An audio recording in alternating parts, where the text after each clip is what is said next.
Okay, I'm going to take us through day 4 of post-colonialism. We're going to look at South Africa after apartheid. We're going to look at what led to the end of apartheid and some of the impacts of apartheid even after it's gone. So our aim today is what are some of the challenges that South Africa, once again, that's where apartheid was, has faced after the government abolished apartheid. So our do now question today is asking, what does it mean to hit them where it hurts? Well, people have vulnerabilities or weaknesses. Teenagers, it could be allowance money, it could be their cell phone. If you don't do what's expected, your parents could take that away, and you're more likely to probably listen to what your parents are trying to get you to do. The same thing happens with countries. You can target certain areas of a country that hurts them, and they listen now or they make changes. So in the case of apartheid, one of the areas that usually countries will hit each other in is their economies.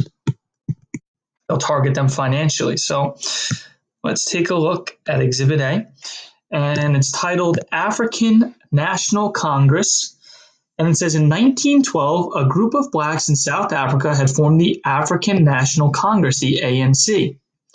The ANC petitioned the government and held peaceful protests against apartheid.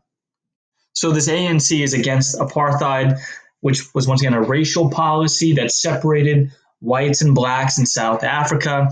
The blacks were oppressed and abused, whereas the whites held the power in the society.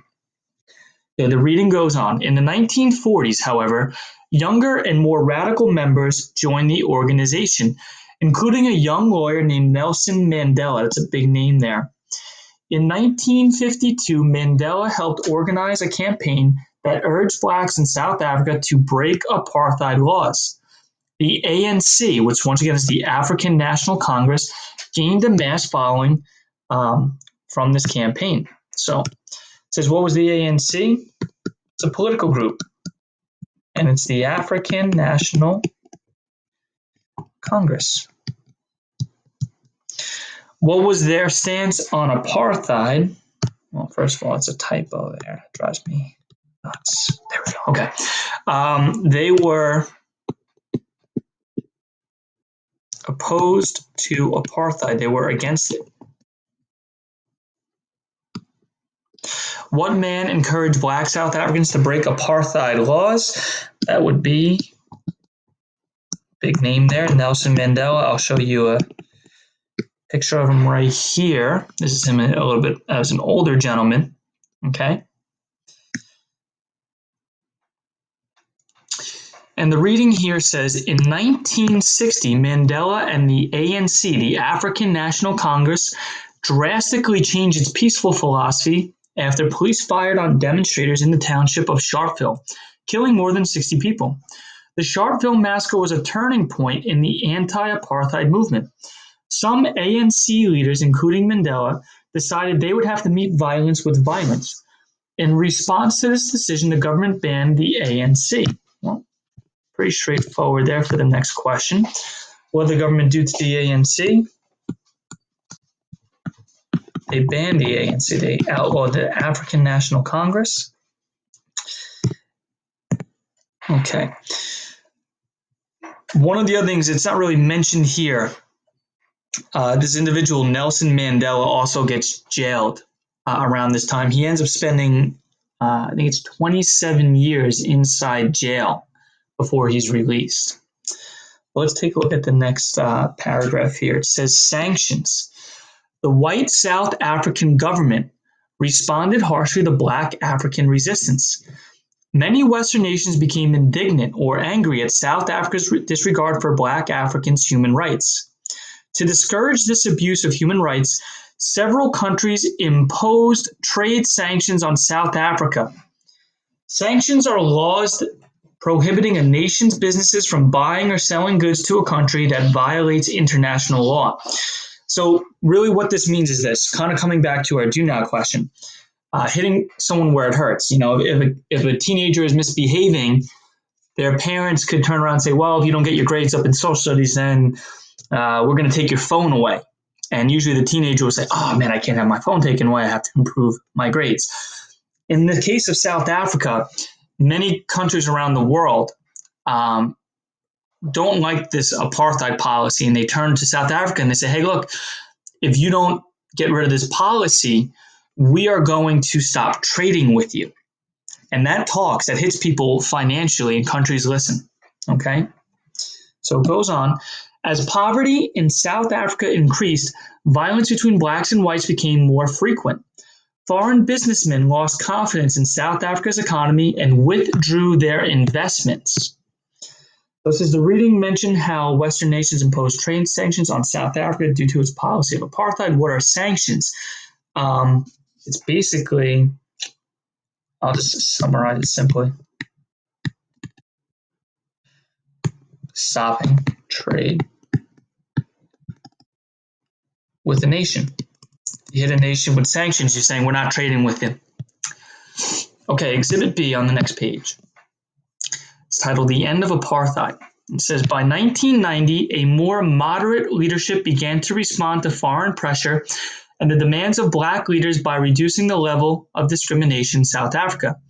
The president of South Africa, his name is F.W. de Klerk, he recognized the African National Congress that year and cooperated with its leader, Nelson Mandela. So whereas the government years back had banned the ANC, this new president, F.W. de Klerk, recognizes this organization and say it's okay to have the ANC back. De Klerk released Mandela from prison.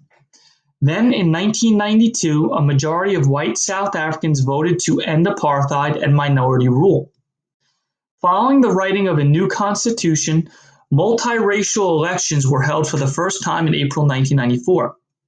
Nelson Mandela was elected the first president of post-apartheid South Africa. So quite a few things happen here. Nelson Mandela gets released from prison. That's one. The ANC is recognized, so it's legal. That's two. And apartheid is ended in South Africa. And what we see is multiracial elections. Black people in South Africa never used to be able to vote under apartheid, and now they get this opportunity to do so. It's a major right for people to have, and the guy who they elect is Nelson Mandela, is the first president of South Africa after apartheid's been abolished. So, question 6 says, who released Nelson Mandela from prison? That is F.W. de Klerk. What happened to apartheid? It's abolished. It's ended. And who was elected president? That is Nelson Mandela. So just to kind of summarize here, a few things. The Western nations did a few things here to end apartheid. One, they issued trade sanctions. They said, we're not trading with you. The other thing, it didn't come up in this lesson here.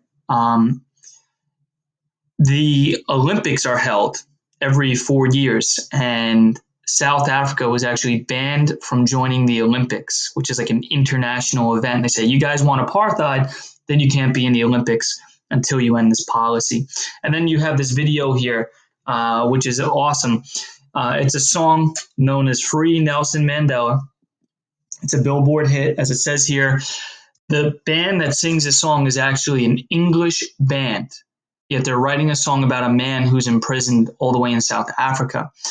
And I usually play this song. One, it's pretty catchy, but two, it shows how countries around the world responded to apartheid and they wanted to end this policy. Okay? So I hope everyone has a fantastic day and take care.